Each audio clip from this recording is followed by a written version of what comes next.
Okay guys, welcome to my Balesk Baj deck profile. I've been playing this deck a lot in locals and I've won a lot with it. I've also played on tap with it because it plays in a really unorthodox way. You know, you never break shields until you go for game. And you basically control the game by popping cards, using chargers, slash charger, hand discard, hand control, until you get to the point where you want to be. So let's go over the deck profile. So we play 2 Balesk Baj, our win condition, so you get another turn if it isn't blocked when it attacks. It's also a double breaker. And to make this evolution, we play 2 Cutthroat Sky Terror. So I only decided to play this one, basically. I also play Scarlet Sky Terror to deal with blockers, but you can just take out this one early and control the game, as it has 5k speed attackers. You can just break bodies. So the other wyverns in this mana range weren't that good, so I decided to play this. So we play 2 of each so we can see them.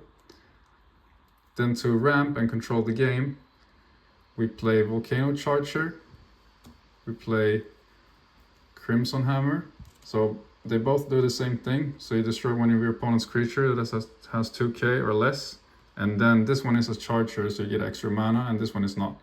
But this one is really good against rush decks, because you can just early start popping their cards, get control early, so you can reach Volcano Charger and you can just keep popping.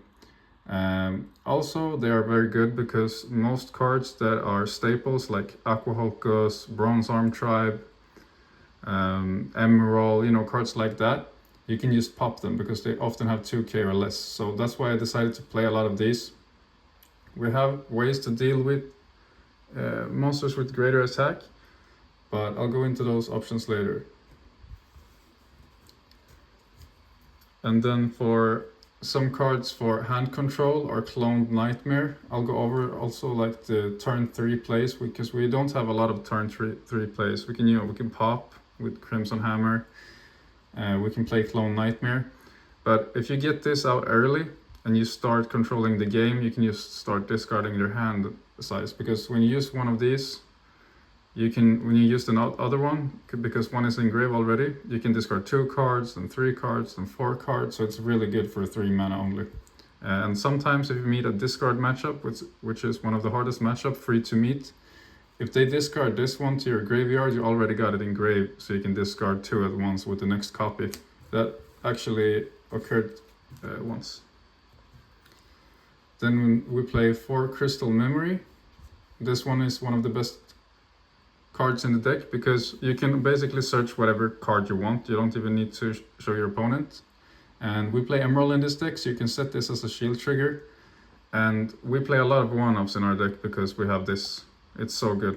You can just search whatever you need in that situation. And we got cards in our deck to handle different situations. And then we have 3 Energy Stream. That's another turn 3 play. You just get your hand size up, get it bigger. It's really good. Because, we need cards in our hand to be able to control the board. I decided to play 3 Emerald, so you can just change some shield triggers, such as Crystal Memory, which I just went over.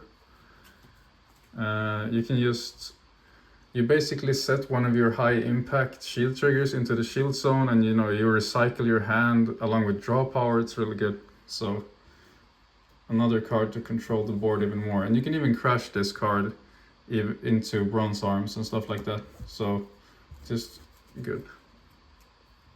So for some of the best shield triggers we play 4 Terror Pits, 2 Burst Shots.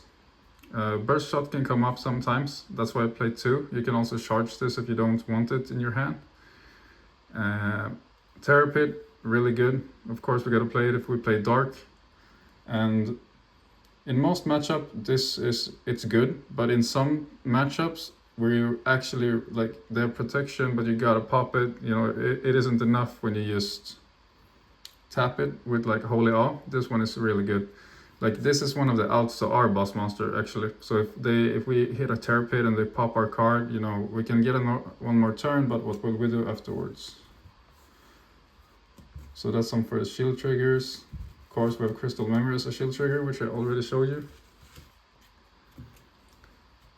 So for the one-ups, we have a Balesk Baj for when you're about to finish the game, but you're not really there yet. You can use attack untapped creatures to get them off the board.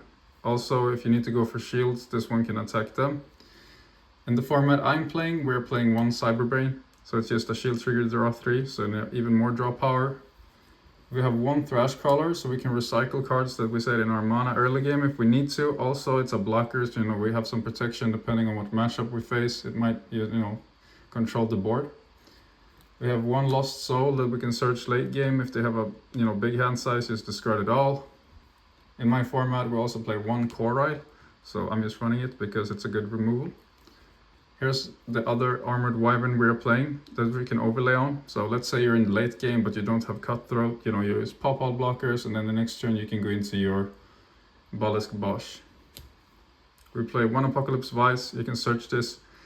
You can play two, definitely, but I just decided with one, because sometimes it can be hard to deal with, you know, if you pop their board and they spam a lot of small blockers, it can be hard, especially if you don't have Scarlet Skycer. And for the last of the one-ups, we have a Corpse Charger. If they discard our Balesk Bajes, maybe one is in the mana zone, one is in the grave, you know, we need it. We gotta have a Corpse Charger. We can search this with Crystal Memory. We have a Slash Charger. This is also at 1 in the format I'm playing. So, you know, if you start breaking their problematic cards, but you know they have some left in the deck, you can just send them to the grave. You can also send your own cards to the grave with this and just add them back with Corpse Charger. It's really good. You can recycle it with Thrash Crawler. I've done it so I can play it like 2 times each match. You can even add back your Thrash Crawler with Corpse Charger and just add back Slash Charger again. And the good thing about it is that it charges whenever you use it. And it's also a turn 3 play for our deck. Then in my format, we also have, or in the format I'm playing, we have Cranium Clamp at 1. Just another good discard for a low cost.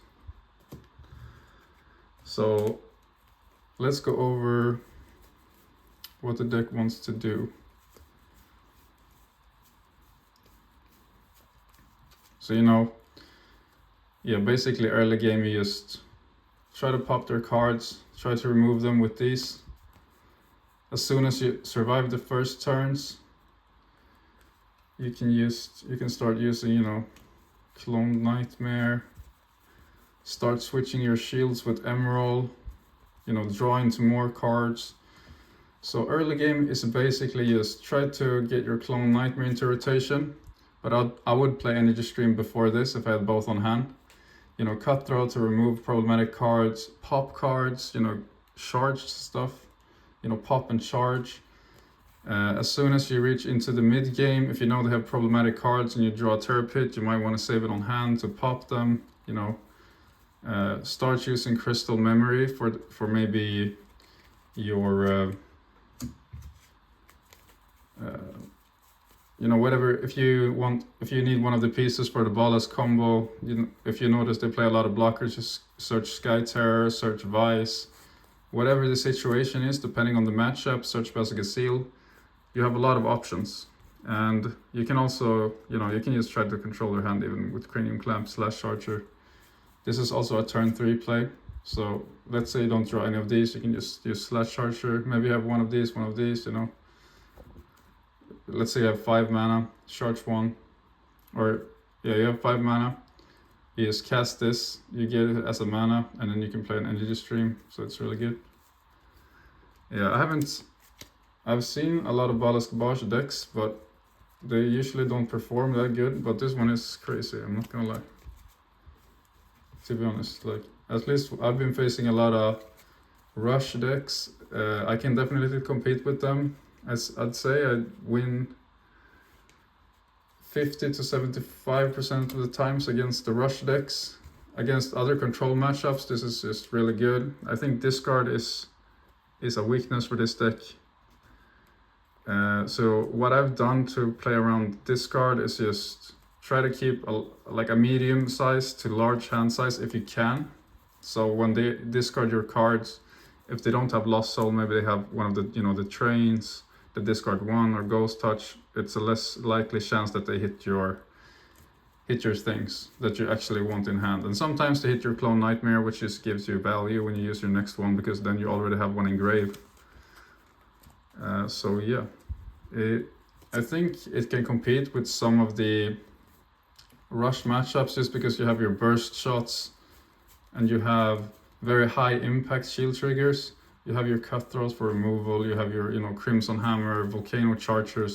I think that is one of the reasons why this can compete with some rush decks. If they play Gauntlet, it's kind of problematic. You'll just wish that you have a Terror Pit in your shields, but yeah. That's basically the deck profile. Thanks for watching.